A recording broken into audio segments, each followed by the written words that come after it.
ಮಂಡ್ಯ ಅಬಕಾರಿ ಇಲಾಖೆಯಲ್ಲಿ ಲಂಚಾವತಾರದ ವಿಚಾರವಾಗಿ ವಿಪಕ್ಷ ನಾಯಕ ಆರ್ ಅಶೋಕ್ ಸರ್ಕಾರದ ವಿರುದ್ಧ ವಾಗ್ದಾಳಿಯನ್ನು ನಡೆಸಿದ್ದಾರೆ.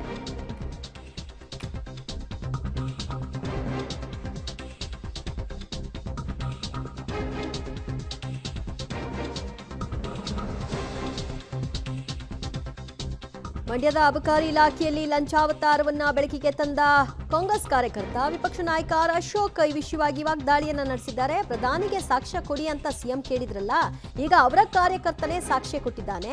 ಸಾಕ್ಷ್ಯ ಇದೆಯಲ್ಲ, ಈಗಲಾದ್ರೂ ಸಿಎಂ ರಾಜೀನಾಮೆ ಕೊಡ್ತಾರಾ ಅಂತ ಪ್ರಶ್ನಿಸಿದ್ದಾರೆ ವಿಪಕ್ಷ ನಾಯಕ ಆರ್ ಅಶೋಕ್. ಇವತ್ತು ಮುಖ್ಯಮಂತ್ರಿಗಳು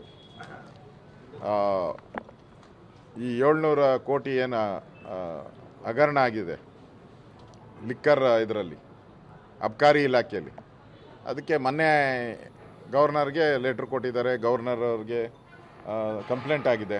ಪ್ರಧಾನಮಂತ್ರಿಗಳು ಇದನ್ನು ಘೋಷಣೆ ಮಾಡಿದ್ದಾರೆ, ಇಲ್ಲಿ ಅವ್ಯವಹಾರ ಆಗಿದೆ ಅಂತ. ಈಗ ಮತ್ತೊಂದು ದಾಖಲೆಯೂ ಕೂಡ ಬಂದಿದೆ. ಅಪ್ಲೈ ಮಾಡಿದ್ರೆ ಏನಕ್ಕೆ CL ಅಪ್ಲೈ ಮಾಡಿದ್ರೆ ಲಂಚ ಕೇಳಿರೋ ಆಡಿಯೋನು ಕೂಡ ಬಿಡುಗಡೆಯಾಗಿದೆ.